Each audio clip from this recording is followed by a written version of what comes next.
আল্লাহ পাক রব্বুল আলামিন আমাদের উপর রমজানকে 4টা ধাপে ফরজ করেছেন। কয়টা ধাপে? 4টা ধাপে আল্লাহ পাক রব্বুল আলামিন রমজানকে ফরজ করেছেন। 1 নম্বর ধাপে আল্লাহ পাক রব্বুল আলামিন আমাদের সবাইকে অভ্যাস করিয়েছেন। প্রথমে অভ্যাস করিয়েছেন। সুনানে নাসাইর 2413 নং হাদিসে হযরত ইবনে উমর রাদিয়াল্লাহু তাআলা আনহু একটা হাদিস বর্ণনা করেন। তিনি বলেন যে কানান নবী সাল্লাল্লাহু আলাইহি ওয়াসাল্লাম ইয়াসুমু সালাসাতা আইয়ামিন মিন কুল্লি শাহরিন, অর্থাৎ আল্লাহর হাবিব সাল্লাল্লাহু আলাইহি সাল্লাম প্রতি মাসে 3টা রোজা রাখতেন। কয়টা রোজা? 3টা রোজা রাখতেন প্রতি মাসে। যে এটা কাউকে রাসূল বাধ্য করেন নাই, আবার আদেশও করেন নাই, তবে ফজিলত বর্ণনা করেছেন। রাসূল সাল্লাল্লাহু আলাইহি সাল্লাম প্রত্যেক মাসে 3টা রোজা রাখতেন। এটা প্রথমে ইসলামের প্রাথমিক যুগে অভ্যাস করিয়েছেন যে রোজা নামক একটা ইবাদত আছে, এজন্য আল্লাহর হাবিব সাল্লাল্লাহু আলাইহি সাল্লাম প্রথমে অভ্যাস করিয়েছেন। এটা হচ্ছে প্রথম ধাপ। এটা কি ধাপ? প্রথম ধাপ। দ্বিতীয় ধাপে আল্লাহর হাবিব সাল্লাল্লাহু আলাইহি সাল্লাম সাহাবীদেরকে আদেশ করেছেন। সহিহ বুখারীর 2004 নং হাদিসে ইবনে আব্বাস রাদিয়াল্লাহু তাআলা আনহু তিনি বলেন, কদিমান নবী সাল্লাল্লাহু আলাইহি সাল্লাম আল মদিনাতা, রাসূল সাল্লাল্লাহু আলাইহি সাল্লাম যখন মদিনায় আগমন করলেন, তখন তিনি দেখলেন ফারাআল ইয়াহুদা তাসুমু ইয়াউমা আশুরা, যে ইহুদিরা আশুরার দিনে রোজা রাখে। তখন আল্লাহর হাবিব সাল্লাল্লাহু আলাইহি সাল্লাম ইহুদিদেরকে প্রশ্ন করলেন, মা হাদা, এটা তোমরা কিসের রোজা রাখো? তখন ইহুদিরা জবাব দিল, হাদা ইয়াউমুন সালেহ, এটা হচ্ছে একটা উত্তম দিন। হাদা ইয়াউমুন নাজ্জাল্লাহু বানি ইসরাঈলা মিন আদুওয়িহিম, যে এই দিনে আল্লাহ রাব্বুল আলামিন বনি ইসরাইলদেরকে তাদের শত্রুদের কাছ থেকে মুক্তি দিয়েছিলেন। ফাসামাহু মূসা আলাইহিস সালাতু ওয়াস সালাম, এজন্য আল্লাহর নবী মূসা আলাইহিস সালাতু ওয়াস সালাম তার শত্রুর কাছ থেকে মুক্তি লাভ করার কারণে এই দিনে রোজা রাখতেন। তখন আল্লাহর হাবিব সাল্লাল্লাহু আলাইহি সাল্লাম বলেন যে আনা আহাক্কু বিমূসা মিনকুম, আল্লাহর হাবিব বলেন, আমিও একজন নবী, আমার ভাইও মূসা আর একজন নবী। তোমরা যেমন তোমার নবীর শত্রুর কাছ থেকে মুক্তি লাভ করার কারণে তোমরা যেমন এই দিনে আল্লাহ রাব্বুল আলামিনের শুকরিয়া স্বরূপ একটা রোজা রাখো, তোমার আল্লাহর নবীর মূসা আলাইহিস সালাতু ওয়াস সালামের কোনো আমল যদি অনুগামীর দিক থেকে সবচেয়ে বেশি হকদার দেখে থাকে, সেটা হচ্ছে আমি নবী। সুবহানাল্লাহ। যে আনা হাক্কু বিমূসা মিনকুম, যে মূসা আলাইহিস সালাতু ওয়াস সালামের কোনো আমল অনুসরণের দিক থেকে আমি তোমাদের চেয়ে বেশি হকদার। আব্দুল্লাহ ইবনে আব্বাস বলেন যে ফাসামাহু, রাসূল সাল্লাল্লাহু আলাইহি সাল্লাম ওই দিন রোজা রাখলেন। ও আমারা বিসিয়ামিহি, এবং সাহাবীদেরকে রোজা রাখার আদেশ দিলেন। তার মানে প্রথম ধাপে ছিল আল্লাহর হাবিব সাল্লাল্লাহু আলাইহি সাল্লাম অভ্যাস করিয়েছেন, আর দ্বিতীয় ধাপে রোজা আল্লাহ হাবিব সাল্লাল্লাহু আলাইহি সাল্লাম আদেশ দিয়েছেন। এখন তৃতীয় ধাপ। কয়টা ধাপ গেল? 2টা ধাপ গেছে। তৃতীয় ধাপে আল্লাহ রাব্বুল আলামিন এই আয়াতে কারিমা নাজিল করলেন, সূরা বাকারার 183 নং আয়াত। আল্লাহ বলেন, ইয়া আইয়ুহাল্লাযীনা আমানু কুতিবা আলাইকুমুস সিয়াম।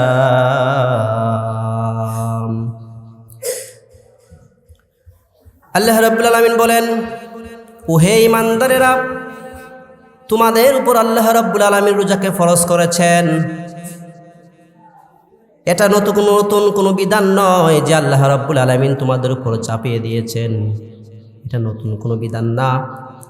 আয়াতের পরবর্তী অংশে আল্লাহ রাব্বুল আলামিন বলেন, কামা কুতিবা আলাল্লাযীনা মিন ক্বাবলিকুম, তোমাদের পূর্ববর্তী নবীদের উম্মতের উপর আল্লাহ রাব্বুল আলামিন এই বিধান নাজিল করেছিলেন। তার মানে বোঝা গেল এটা নতুন কোনো বিধান নয়। রোজা কি নতুন কোনো বিধান? যেমন আল্লাহ রাব্বুল আলামিন বলেছেন কামা কুতিবা আলাল্লাযীনা মিন ক্বাবলিকুম, তোমাদের পূর্ববর্তী যারা ছিল তাদের উপর আল্লাহ এই রোজাকে ফরজ করেছিলেন। নতুন কোনো বিধান যদি নাজিল করা হতো তখন হয়তো আল্লাহর হাবিবের উম্মতদের মধ্যে একটা আশ্চর্যজনক হইতো যে আল্লাহ রাব্বুল আলামিন নতুন কোনো বিধান নাজিল করেছেন। কিন্তু আল্লাহ রাব্বুল আলামিনের এই আয়াত নাজিল করে দিয়ে বুঝাইয়ে দিলেন যে কামা কুতিবা আলাল্লাযীনা মিন ক্বাবলিকুম, এটি নতুন কোনো বিধান নয়।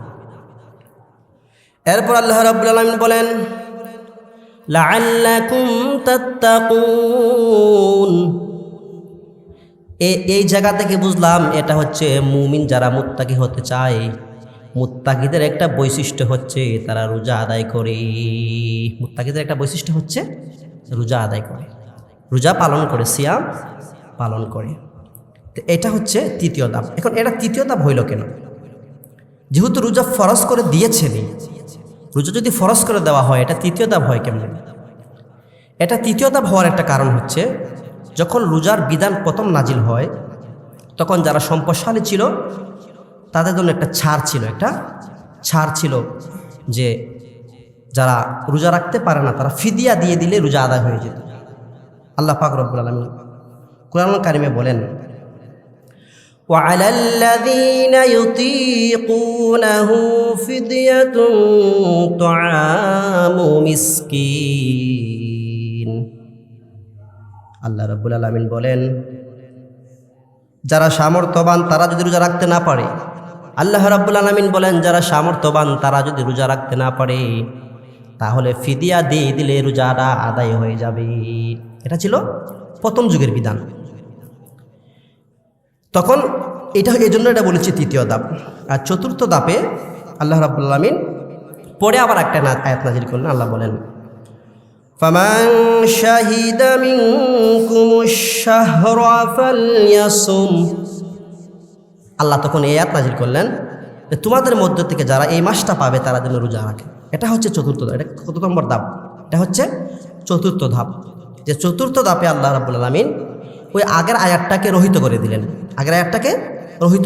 কোন আয়াতটা? যারা সামর্থ্যবান তারা ফিদিয়া দিয়ে দিলে রোজা আদায় হয়ে যাবে। এই আয়াতটা কি করলেন? আল্লাহ রহিত করে দিলেন। কিন্তু আয়াত কি রহিত হয়েছে নাকি আয়াতের বিধান রহিত হয়েছে? আয়াতের শুধু বিধানটা রহিত হয়েছে। আয়াত কিন্তু বলত, আয়াত পড়লে সব পাওয়া যাবে, কিন্তু আয়াতের বিধানকে আল্লাহ রহিত করে দিয়েছেন এই আয়াত দ্বারা। কোনটা? ফামান শাহিদা মিনকুমুশ শাহরা, কেউ যদি এই মাসটাকে পায়, কেউ যদি রমজান মাস পায়, ফালইয়াসুম, সে যেন রোজা রাখে।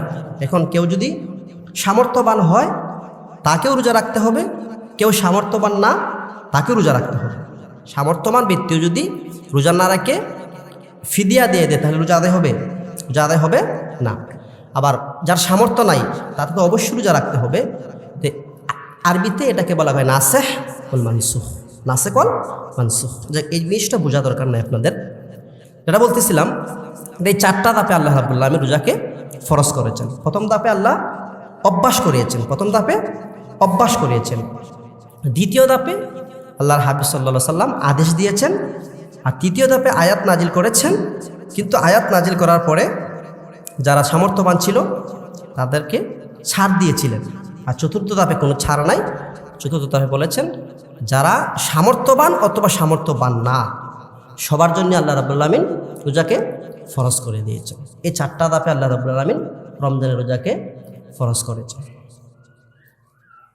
এবার আসুন সহিহ বুখারী ৮ নং হাদিস, আল্লাহর হাবিব সাল্লাল্লাহু আলাইহি ওয়াসাল্লাম একটা হাদিস বলেন আন ইবনে উমর রাদিয়াল্লাহু তাআলা আনহু قال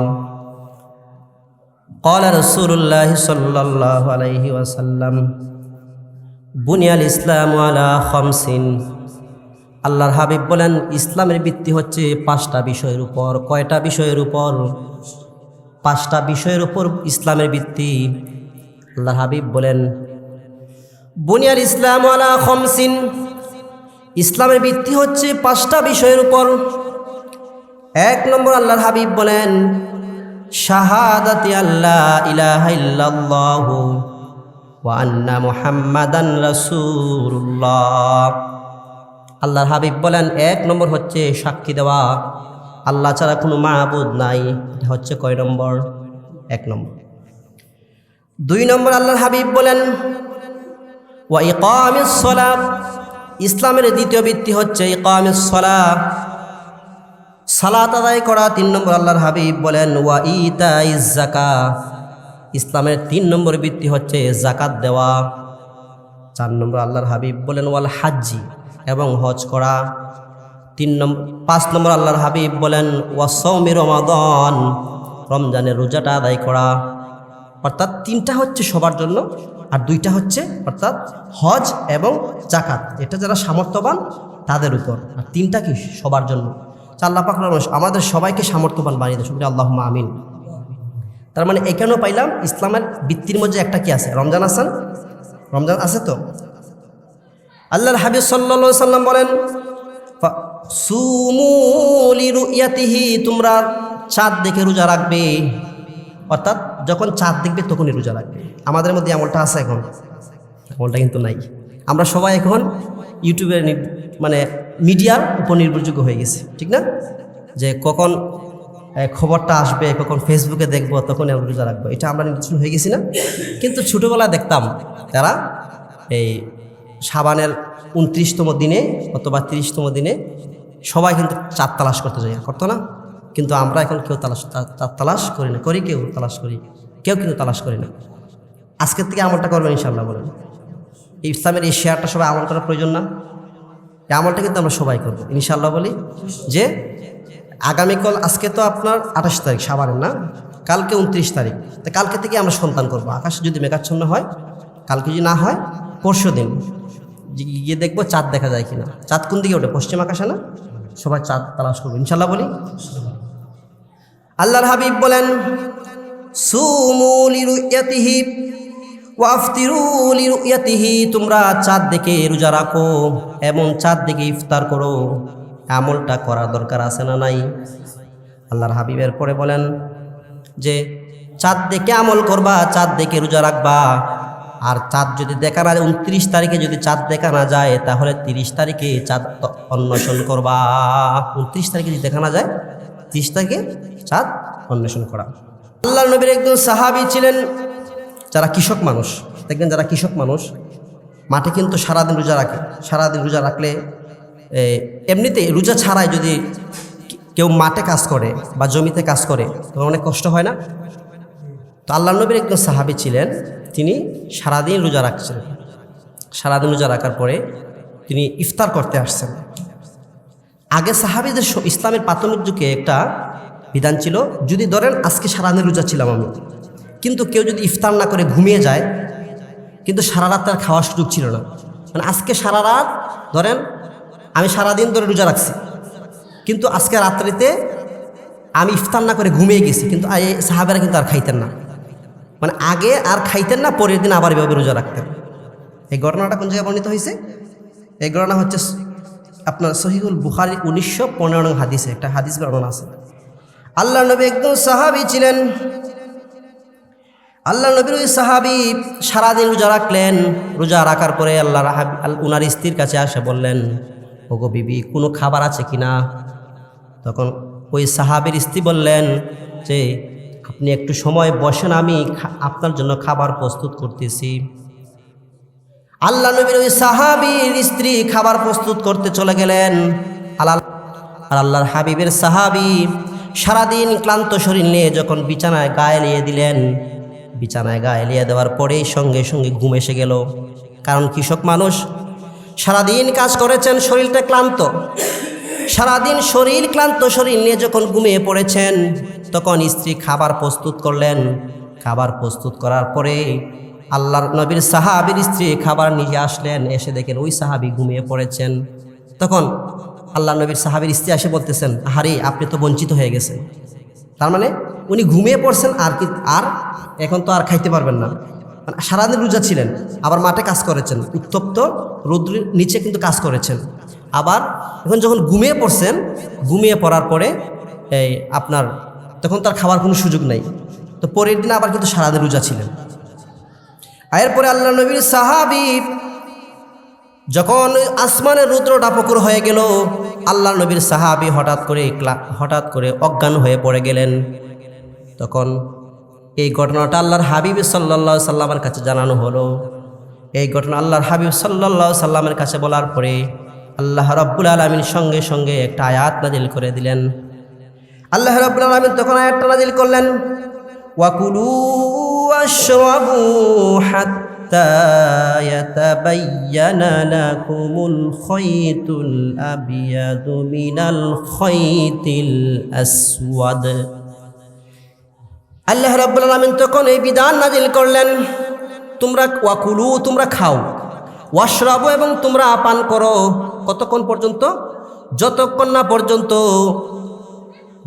না পর্যন্ত আসমানের কালো রেখা হতে সাদা রেখাটা প্রকাশিত না হয়, ততক্ষণ পর্যন্ত তোমরা খাইতেই থাকো। তাহলে এই আয়াতের মাধ্যমে আল্লাহ রাব্বুল আলামিন আমাদের উপর বিধানটা, রমজানের বিধানটা সহজ করে দিলেন। বিধান সহজ হয়েছে না? তার মানে যখন ভোরবেলা যতক্ষণ পর্যন্ত না হয়, সুবহে সাদিক যতক্ষণ পর্যন্ত না হয়, ততক্ষণ পর্যন্ত আল্লাহ রাব্বুল আলামিন কিন্তু খাবার সুযোগ করে দিলেন। কিন্তু সাহাবীদের প্রাথমিক যুগে কিন্তু এই সুযোগটা ছিল না, ছিল। তা আমাদের উপর রমজানের রোজাটা এত সহজ করে দেওয়া হয়েছে, তারপর কি আমরা রোজা রাখি? গ্যাস্ট্রিকের সময় কিন্তু এসে পড়ছে। গ্যাস্ট্রিকের সময় সারা বছর দেখবেন কোনো গ্যাস্ট্রিকের সমস্যা নাই, সারা বছর। আল্লাহর বান্দা কিন্তু একটা গ্যাস্ট্রিকের ট্যাবলেটও কিনতে চায় নাই। কিন্তু যখন রমজান আসছে, বাজারে পর্দা টাঙ্গানো, ঘর থেকে উনি বাহির হয় না দুপুরবেলা হইলে, ওনার তখন শরীরের পেট ব্যথা, কত রোগে এসে বর করে না? আমরা সবাই রোজা রাখবো তো ইনশাল্লাহ, সবাই রোজা রাখবো। যে এই যে বিধানটা সহজ করে দিলেন, আমাদেরকে এত সহজ করে দেওয়ার পরও বিধানটা আমরা সবাই রোজার উপর আমল করবো। সবাই আলহামদুলিল্লাহ বলি, ইনশাল্লাহ বলি। এখন আসেন যে রমজানের রোজা রাখলে কী লাভ? রমজানের রোজা রাখলে কী লাভ? ইবনু মাজাহ 1642 নং একটা হাদিস। এই হাদিসে আবু হুরায়রা হাদিসটা বর্ণনা করেন। তিনি বলেন, ক্বালা রাসূলুল্লাহ সাল্লাল্লাহু আলাইহি ওয়াসাল্লাম, আল্লাহর হাবিব সাল্লাল্লাহু আলাইহি ওয়াসাল্লাম বলেছেন, ইযা কানা আউয়ালু লাইলাতিন মিন শাহরি রমাদান। আল্লাহর হাবিব বলেন, যখন রমজানের প্রথম রাত্রিটা আসে, রমজানের প্রথম রাত্রি আসার সময়ের সঙ্গে সঙ্গে সুফিদাতিশ শায়াতিন ওয়া মারাদাতুল জিন্নি, আল্লাহর হাবিব বলেন সুফিদাতিশ শায়াতিন, যে শয়তানকে শিকলবন্দি করা হয়, ওয়া মারাদাতুল জিন্নি, এবং দুষ্ট জিনকেও শিকলবন্দি করা হয়। এখন যদি জিনকে এবং দুষ্ট জিন এবং শয়তানকে যদি শিকলবন্দি করা হয়, তাহলে রোজা রাখে না কেন? একটা ফ্যানের সুইচ যখন দেখবেন দিছে, একটা ফ্যানের সুইচ যখন দেয়, এই ফ্যানটা অফ করার সাথে সাথে কি গুঁড়া বন্ধ করে দেয়? গুঁড়া বন্ধ করে কিছুক্ষণ চলে না? সারা বছর তো আল্লাহর বান্দা পাপের মধ্যে লিপ্ত ছিল, এটার একটা আসর রমজান যায় পড়ে না? এই জন্য তো আল্লাহর হাবিব সাল্লাল্লাহু আলাইহি ওয়াসাল্লাম রজব মাসে এবং শাবান মাসে আমলের দিকে মানুষকে ধাবিত করে করে কিন্তু আল্লাহ রাব্বুল আলামিন রমজান মাসে নিয়ে এসেছেন, যে মানুষ রজব মাসে অল্প কিছু রোজা রাখবে। আল্লাহ রাব্বুল আলামিন ফজিলত বর্ণনা করেছেন আল্লাহ হাবিব সাল্লাল্লাহু আলাইহি ওয়াসাল্লাম রমজান মাস, রজব মাসে এবং শাবান মাসের রোজার কিছু ফজিলত বর্ণনা করেছেন। ফজিলত বর্ণনা করে করে রমজান মাসকে আমাদের সামনে উপস্থিত করেছেন, যাতে রমজানের এই গুরুত্বপূর্ণ মাসের ইবাদতটা যেন আমরা গ্রহণ করতে পারি। এই জন্য আল্লাহ রাব্বুল আলামিন 2টা মাসের ফজিলত বর্ণনা করে করে সামনে রমজান দিয়েছেন। সুবহানাল্লাহ বলবেন না? এত সহজ করে বিধান দিয়েছেন আল্লাহ রাব্বুল আলামিন। এরপর আল্লাহ হাবিব সাল্লাল্লাহু আলাইহি ওয়াসাল্লাম বলেন, ওয়াগুল্লিকাতিল আবওয়াবুন নার, শুধু কি শয়তান এবং দুষ্ট জিনকে বন্দী করা হয় তা না, আল্লাহর হাবিব বলেন জাহান্নামের দরজাগুলোকে রমজানে বন্ধ করে দেওয়া হয়। সুবহানাল্লাহ, জাহান্নামের দরজাগুলো বন্ধ করে দেওয়া হয়। আল্লাহর হাবিব বলেন, ফালাম ইফতাহ মিনহা বাবুন, জাহান্নামের দরজাগুলো যে বন্ধ করে দেওয়া হয়েছে, একটা দরজাকেও রমজানের মাসে খোলা হয় না, একটা দরজাকেও খোলা হয় না, যাতে বান্দা নিজের আমলের মাধ্যমে নিজে আল্লাহ রাব্বুল আলামিন এই এতটা নিয়ামত দিয়েছেন, এই নিয়ামতটা যেন বান্দা অর্জিত করতে পারে, এজন্য জাহান্নাম থেকে মুক্তি লাভ করতে পারে। এই জন্য আল্লাহ রাব্বুল আলামিন রমজান মাসটা আসার সাথে সাথেই জাহান্নামের দরজাগুলো বন্ধ করে দেন। সুবহানাল্লাহ বলবেন না? আল্লাহর হাবিব বলেন ওয়া ফুতিহাত আবওয়াবুল জান্নাহ, শুধু কি জাহান্নামের দরজাকে বন্ধ করে দেওয়া হয় তা না, ওয়া ফুতিহাত আবওয়াবুল জান্নাহ, আল্লাহ রাব্বুল আলামিন রমজান মাসটা আগমন করার সাথে সাথে জান্নাতের সব দরজাগুলোকে খুলে দেন। এত নিয়ামত বর্ণনা করছেন, এত আল্লাহ সুবহানাল্লাহ বলি, আবার সুবহানাল্লাহ বলি। শুধু কি তাই, আল্লাহর হাবিব বলেন ফালাম ইউগলাক মিনহা বাবুন, জান্নাতের দরজাগুলোকে যে খোলা হয় পুরা রমজান মাসের মধ্যে আর দরজা বন্ধ করা হয় না। আল্লাহর হাবিব বলেন ওয়ায়ুনাদি মুনাদিন, এবং আল্লাহর পক্ষ থেকে একটা ঘোষক নির্ধারণ করে আল্লাহ রাব্বুল আলামিন দিয়েছেন পবিত্র রমজান মাসে। আর ওই ঘোষক ডাকতে থাকে ইয়া বাগিয়াল খায়র আকবিল, ওই ঘোষক আল্লাহ রাব্বুল আলামিনের নির্ধারিত ঘোষক রোজাদারকে ডাকতে থাকে ইয়া বাগিয়াল খায়র আকবিল, ইয়া বাগিয়াল খায়র আকবিল, হে কল্যাণ অন্বেষণকারীরা তোমরা অগ্রসর হয়ে যাও। ইয়া বাগিয়াল খায়র আকবিল, হে কল্যাণের অন্বেষণকারীরা তোমরা অগ্রসর হয়ে যাও। এই মাসটা কিন্তু কয়দিন পরে, 2 দিন, 1 দিন বা 2 দিন পরে কিন্তু আসতেছে। এত আল্লাহ রাব, আচ্ছা একটা দুনিয়ার কোনো মানুষ সন্তান যদি কোনো অপরাধ করে, আর বাবা যদি দেখবেন যারা সন্তান খায় নাই, সন্তান না খায় কিন্তু ঘর থেকে বাইর হয়ে গেছে, কিন্তু বাবা ধরেন বাবার সন্তানকে পুরো মহব্বত করে, আর ঘর থেকে বাহির করে 1 বার 2 বার 3 বার, কিন্তু সারাদিন কিন্তু ডাকে। কিন্তু আল্লাহ এত আপনাদের প্রতি আমাদের প্রতি তো রহমত করছে। আল্লাহ দেখেন, আল্লাহ বলেন, আল্লাহর হাবিব হাদিসে বলেন ইয়া বাগিয়াল খায়র ইউনাদি মুনাদিন, আল্লাহ রাব্বুল আলামিন একজন ঘোষক নির্ধারণ করে দিয়েছেন, আর ওই ঘোষকটা সারা রমজান মাসব্যাপী ডাকতে থাকে ইয়া বাগিয়াল খায়র আকবিল, হে কল্যাণের অন্বেষণকারীরা তুমি অগ্রসর হও। তোমরা যদি কল্যাণ অন্বেষণ করতে চাও তোমরা অগ্রসর হও। শুধু কি কল্যাণের জন্য ডাকেন না, ওই ঘোষক আবার একটা ঘোষণা দিতে থাকেন ইয়া বাগিয়াশ শাররি আকসির, ইয়া বাগিয়াশ শাররি আকসির, ইয়া বাগিয়াশ শাররি আকসির, হে পাপাসক্ত ব্যক্তিরা এখনই থেমে যাও। যারা সারা মাসব্যাপী গুনাহ করেছ, সারা মাসব্যাপী পাপে লিপ্ত ছিলা, ওই ঘোষক ডাকতে থাকে ইয়া বাগিয়াশ শাররি আকসির, যারা সারা মাসব্যাপী অপরাধ করেছ, পাপে লিপ্ত ছিলা, রোজা রাখো নাই, নামাজে একদিনও আসো নাই, ফজরের নামাজ চলে গেছে, তুমি ঘুমের মধ্যে আসক্ত হয়ে গেছো। যখন গভীর রাত পর্যন্ত, আগের কাল দেখতাম মানুষেরা যখন এশার নামাজ পড়ে খাওয়া দাওয়া করে ঘুমিয়ে যেত। এমন এক জামানা আসছে সারা রাত্রব্যাপী মোবাইলের জিনার মধ্যে লিপ্ত, গুনাহের মধ্যে লিপ্ত, মোবাইল মধ্যে নামক একটা ডিভাইসের মাধ্যমে সমাজটা এমন অধপতন হয়ে গেছে। ছোট বাচ্চার হাতে একটা ডিভাইস, বৃদ্ধ থেকে শুরু করে ছোট বাচ্চা যেটা দুধের শিশু ওইটার হাতে একটা ডিভাইস লাগে। এখন সন্তান মার দিকের খেয়াল নাই, ডিভাইসে আসক্ত। কোন ফজর সারা রাত্রে কিন্তু মোবাইল টিপছে, কিন্তু যখন ফজরের রক্ত তখন ঘুমে। এই সমস্ত পাপাচারী ব্যক্তিদেরকে আল্লাহ রাব্বুল আলামিন একজন ঘোষক নির্ধারণ করে দেন রমজানের জন্য। আর ঘোষকটা ডাকতে থাকে ইয়া বাগিয়াশ শাররি আকসির, সারা বছর পাপে লিপ্ত ছিল, সারা বছর পাপে লিপ্ত ছিল, এখনই থেমে যাও। সুবহানাল্লাহ বলবেন না? সুবহানাল্লাহ। আমরা একজন এই রোজা বাদ দিব, একটা রোজা বাদ দিবেন? কারো গ্যাস্ট্রিকের সমস্যা আছে? হ্যাঁ, পর্দা টাঙে দোকানে ঢুকবেন যাইয়া? যারা রোজা রাখে না তাদেরকে নসিহত করবেন যে এটা ফরজ রোজা, রাখতেই হবে, না রাখলে কোনো মাফ, না রাখলে কোনো মাফ, রাখতেই হবে, এই রোজাটা রাখতেই হবে। সুবহানাল্লাহ বলি। সুবহানাল্লাহ। এরপর আল্লাহর হাবিব সাল্লাল্লাহু আলাইহি ওয়াসাল্লাম বলেন ওয়া ফুতিহাত আবওয়াবুল জান্নাহ, জান্নাতকে আল্লাহ রাব্বুল আলামিন দরজা, জান্নাতের দরজাসমূহকে আল্লাহ রাব্বুল আলামিন রমজানে খুলে দিয়েছেন। এখন একটা সুযোগ আছে, রমজান মাসে একটা সুযোগ আছে, তার থেকে কপাল পোড়ার কে হইতে পারে? একটা রমজান মাস পাইলো। আচ্ছা, বহুত মানুষ দেখবেন গত রমজানে আছে কিন্তু আজকে রমজানে নাই, আছে না বহুত মানুষ? আমি তো ভাই আমার এলাকায় তো দেখছি বহুত মানুষ গত রমজানে ছিল, এই রমজানে নাই। এই যখন যারা কবরে চলে গেছে, রমজান কত নিয়ামত, যারা কবরে গেছে তারাই কিন্তু একমাত্র বুঝে, যারা কবরে চলে গেছে তারাই একমাত্র বুঝে এই রমজানটা কত বড় নিয়ামত। সুবহানাল্লাহ বলি। এখন কি করবেন? রোজার আরেকটা ফজিলত দেখেন, আল্লাহ হাবিব সাল্লাল্লাহু আলাইহি ওয়াসাল্লাম সহিহ বুখারী 38 নং হাদিস, আল্লাহর হাবিব বলেন, আল্লাহর হাবিব বলেন মান সামা রমাদান ঈমানান ওয়া ইহতিসাবান, যে ব্যক্তি রমজান মাসে রোজাটা আদায় করে গুফিরা লাহু মা তাকদ্দামা মিন জামবি, সারা বছর যে গুনাহ করেছেন আল্লাহ রাব্বুল আলামিন রমজানের দিনে রোজা রাখার কারণে সমস্ত গুনাহগুলোকে মাফ করে দেন। সুবহানাল্লাহ বলবেন না? সুবহানাল্লাহ। এখন কি শুধু দিনের বেলা রোজা রাখবেন, রাত্রি কোনো ইবাদত নাই? আছে রাত্রি ইবাদত নাই? রাত্রি ইবাদত নাই, আছে না? ইবাদত করতে হবে না রাত্রে?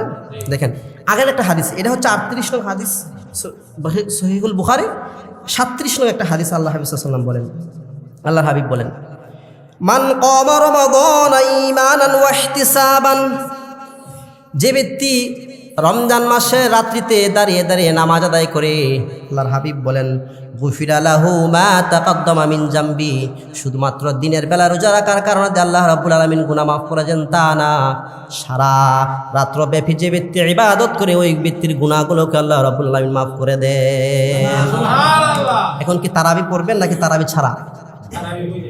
এখন দেখবেন হুজুর যে প্রশ্ন করে, হুজুর তারাবি তো পড়তে পাই না, তারাবি না পড়লে রোজা হইব কিনা প্রশ্ন করে না?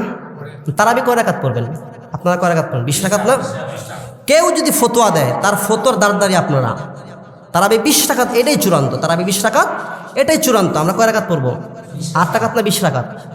ইউটিউবওয়ালা বহুত বাহির হয়েছে না এখন, আর শিক্ষিত কিছু ছেলে বাইর হয়েছে ইউটিউবে দেখে দেখে 8 রাকাত পরে দেখেন বাইর হয়ে যায়। আর এখন তারা দেখা দেখি আপনারা বাইর হয়ে যাবেন, বাইর হয়ে যাবেন। তারা 20 রাকাতই পড়বেন, 20 রাকাতই পড়বেন। আর তারাবি কেউ বাদ দিবেন না, যদিও এটা আলাদা স্বতন্ত্র একটা ইবাদত, তারাবি আলাদা স্বতন্ত্র ইবাদত, রোজাদা আলাদা স্বতন্ত্র ইবাদত, কিন্তু আমরা কেউ তারাবি বাদ দিব না। তারাবি কেউ বাদ দিব?